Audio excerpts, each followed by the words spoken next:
And hello to you, and welcome to the Richard Nichols Podcast, the personal development podcast series that's here to help inspire, educate, and motivate you to be the best you can be. I'm psychotherapist Richard Nichols, and this episode is titled Hope. And if you're ready, we'll start the show. Alright folks, how have you been? I've been proper busy. Me and Fiona Biddle, we're getting our head around the next season of Therapy Natters, which is nice. We'll start making those episodes soon, I reckon.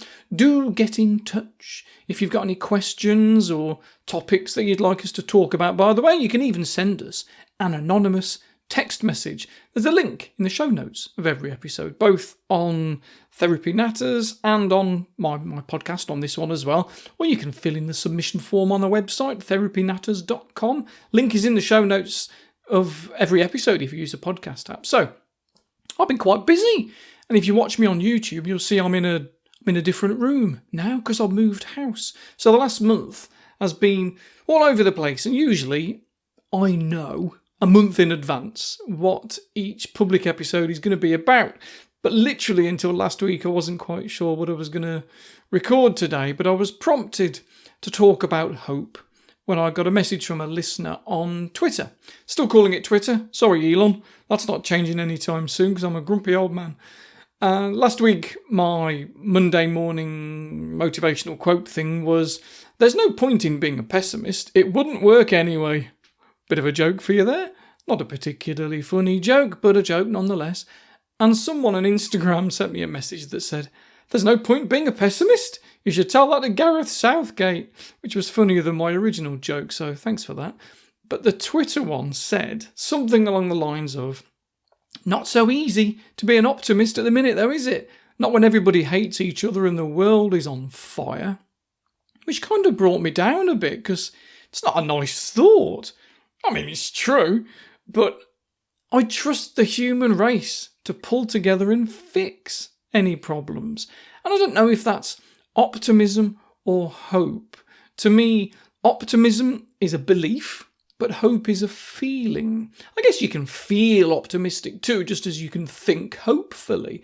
And that's just language, I suppose, but whatever you call it, it's important.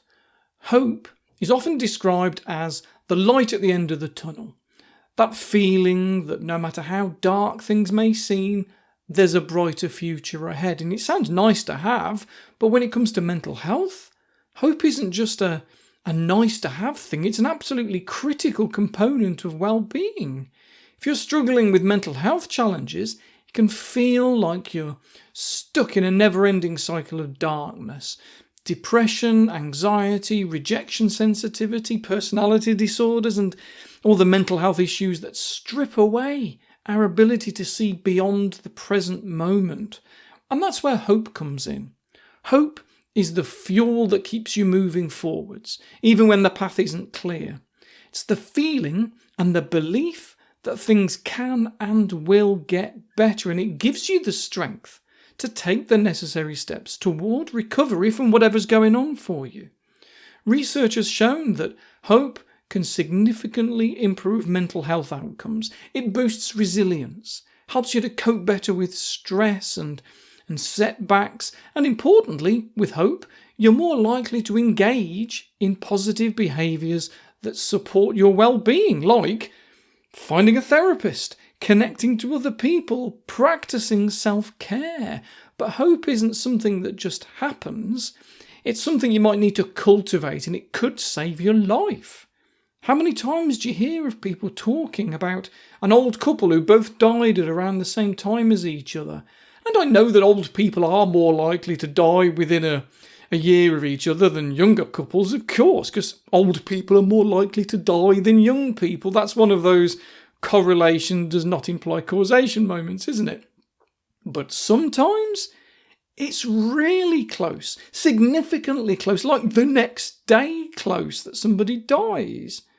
Sometimes when people feel like life is not worth living anymore, their body does give up on them, even though that hopeless feeling is created by their mind. but actually it works the other way around too. As you probably know, I'm a big fan of hypnotic language, using words to help inspire, motivate, etc.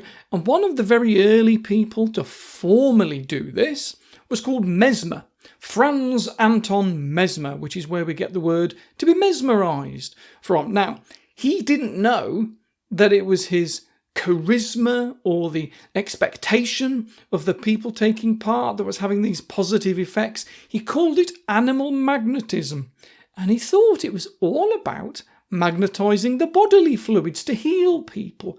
But it wasn't. It was just because he was quite flamboyant. He would create dramatic scenarios and eerie music and create a kind of tension, an expectation that something's going to happen. And it was that was getting people better. Because they did. Warts would drop off, pain would be relieved, hysterical people would calm down. His procedures helped. But not because of magnetic fluid, it was expectation. After Mesmer was criticised by the medical community, he insisted on a controlled trial to be set up to prove that animal magnetism was real, which was obviously his downfall, because whether they used real magnets or not, people still had the same level of success. Benjamin Franklin, who contributed to the design of the study, I think certainly was part of the commission to investigate it, and he wrote the final report, and he said, "Hope is an essential constituent of human life." He said that it was hope that was helping people and nothing else. So Mesmer's work was completely discredited, as was Mesmer himself, and it was decades before anybody looked at that sort of work in any serious way again. And nowadays, we do know that people can die of a broken heart. Broken heart syndrome is a real thing. Cardiologists have been investigating it for years and show the same thing that other studies into the link with despondency and death do. Because, bit grim, but there are far too many cases of parents whose children die who then end up dying of a heart attack themselves within a year or so. And this is something we'd like to prevent, obviously, because the same thing happens when you look at the statistics of people diagnosed with cancer. They significantly increase their chances of having a heart attack or a stroke. Plus, there was a link with the severity of the cancer. The more serious the diagnosis, the more likely it was that they'd have a heart attack. And again, this is our mind doing this to our heart. But is the opposite the case? If it works one way, does it work the other? Does being hopeful, rather than hopeless, help us to get through the dark times? Turns out, yes. There was a study that went on through the early days of the COVID pandemic with medical staff that showed that being able to remain hopeful had a real benefit on their stress levels, on their anxiety, depression, and quality of sleep. And when I read that, I was reminded of some rather sad experiments with rats. It's always rats. This was quite a famous study in the 50s by a biologist called Kurt Richter. He wrote a paper called On the Phenomenon of Sudden Death in Animals and Man. And this was quite nasty, actually. What he did was he got domesticated rats and wild rats, and he put them into jars that were half filled with water to time how long it took them before they gave up treading water and just embraced the drowning that they knew was coming, gave up and died. And he started with domesticated rats. He had 12. And 3 of them, after a few minutes of treading water, swimming at the top, they would dive down to the bottom and they'd press their nose against the glass for a little bit before they just closed their eyes and accepted their fate. But 9 of them, they literally just carried on swimming for days. 50 hours on average treading water. Then came the wild rats, famous for their swimming abilities. They've been recently caught. There were 34 of them, and they were fierce and aggressive rats. Well, let's see how long these rats would hold on for. They didn't. One by one, he dropped these wild rats into the water. Within 2 minutes, every single one just sank and drowned. Why? When we know that actually they have the ability to stay above water for days. Hope. Richter proposed that the reason a huge majority of the domesticated rats would keep on swimming was because they expected rescue. They had a sense, a feeling that their torment was going to end and that they'd get through it alive. So they kept on swimming. They had hope. Well, to see if this was the case, he needed to do the experiment again, but this time create some hopefulness, make some positive expectation. So we got a load more wild rats again, dropped them into the water in exactly the same way, knowing that after 2 minutes they'd very likely give up and drown. So after about 90 seconds or so, he'd rescue them, and he'd hold them for a little while before putting them back into the water and starting the timer again. And doing this meant the rats kept on swimming. All of them held out far, far, far longer, literally days longer, than the rats that didn't know that a reprieve existed.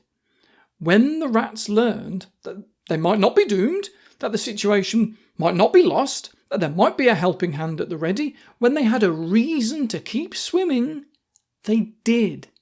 They did not give up. After elimination of hopefulness, Richter wrote, the rats do not die. Now, I know we're not rats, but we share a lot in common, and one thing in particular is that sometimes we need to keep on swimming. They did these tests quite a few times, measuring their heart rate, even removing their adrenal glands to see if it was adrenaline that was killing them off. And it wasn't. Even when their heart rate was slow and they weren't producing adrenaline, they still felt hopeless. So it wasn't anxiety, stress, fight or flight that was killing them, which is good news, otherwise excitement would kill us all off as well. It was the sense of hopelessness that did that, even though they could have carried on. Richter was interested in this because he'd come across stories of what's called voodoo death, a mysterious, sudden, apparently psychogenic death from all parts of the world, where people would just literally die. Like the case of the young man who unknowingly ate the forbidden chicken. The forbidden wild chicken. He ate it without realising, and on discovery of his crime, he trembles, he's overcome by fear, and he dies within 24 hours. Nothing to do with the chicken at all, it was him. He killed himself without realising it. And there have been so many other cases of people being cursed and so on, and their belief kills them. In his summary of the study, Richter said a phenomenon of sudden death has been described that occurs in man, rats, and many other animals, apparently as a result of hopelessness. And he was right, because since then we've seen it in sheep, in shrews, in pigeons, in rabbits, and even in people. Sudden death can occur when we lose hope, when we believe the feelings inside of us that tells us that there's no point in trying to keep your head above water. When we believe it, when we accept those feelings as true, it pulls us under. So don't believe them. Accept that those feelings exist, but don't trust them. Keep your hope. We die inside when we lose it. Like the old phrase of Henry Ford, whether you believe you can or you believe you can't, you're right. Because if you don't believe you are capable, then you aren't capable. If you do believe you're capable, then anything is possible. When those hopeless feelings become a hopeless narrative and negative voices, if you believe them, if you believe the negative voices that are both within and maybe around you, that are telling you that there's no point in trying, that you can't succeed, then you can't. But if you ignore those voices, if you grow the hope that is inside you and believe you can, that it's only a matter of time until you do, because you have control. There is no voodoo curse that destroys you, just as inspirational people aren't the ones that pull us up. All of it is down to us. We do that to ourselves. We drag ourselves down and we pull ourselves up. If the absence of hope can cause people's hearts to simply stop, but the presence of hope can cause exhausted rats to swim for 2 days rather than 2 minutes, how different can our lives be when we start believing in ourselves? When we can put aside those negative voices in our head and helpless feelings in our system, when we can increase our faith in ourselves, we can achieve whatever it is we wish to achieve. If ever you're so low you think you're drowning, always remember that it's temporary, that this too shall pass. Never forget what you're capable of. Never forget why you're here. Never forget the power of your beliefs, and never, ever lose hope. Now I'd best be off. As always, I'll be back next month, and there's my little bonus episodes on Fridays to keep you topped up. Of course, if you'd like a bit extra, hop onto my Patreon page where there's even more, and I'll speak to you again very soon, folks. Have a lovely month. Take care.